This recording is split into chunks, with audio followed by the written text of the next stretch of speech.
The Crazies. I've got another George A. Romero movie here. It's The Crazies. This movie's from 1973, so this is after Night of the Living Dead, but before Dawn of the Dead. The Crazies is about a new virus that literally makes people go crazy. We follow a group of survivors who are trying to escape the town while it's falling under martial law. The movie is mostly about kind of the chaos and the panic.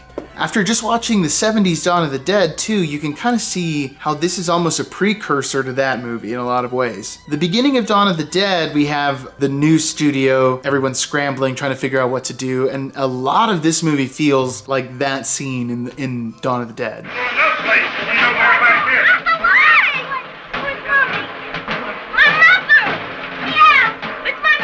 Tell me what this is all about. Maybe I'll cooperate with you.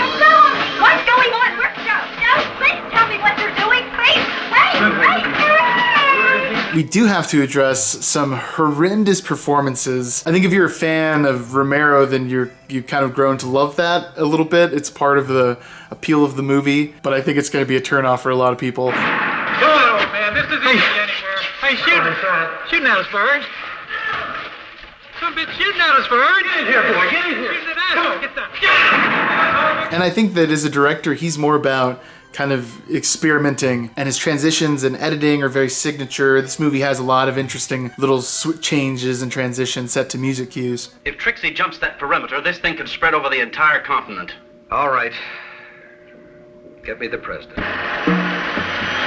We'll recommend that he instruct SAC to send a plane on a training mission over Evans City.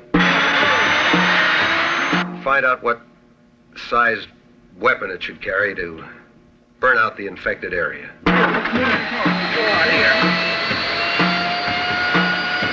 So I think there's a lot to dig in. This was a first time watch for me. I'm excited to kind of go back and rewatch this maybe a few times. But also the disclaimer that I really love Romero's style. So I'm trying to catch up and see if I can kind of knock all of his movies out. That being said, I wouldn't say this movie is any better than the Living Dead trilogy or even something like Martin. I think is a much better movie. Hey, let me know if anyone has actually seen this movie. What do you think about The Crazies? And what do you guys think about the remake? I haven't seen that since it was in theaters. Is it worth revisiting?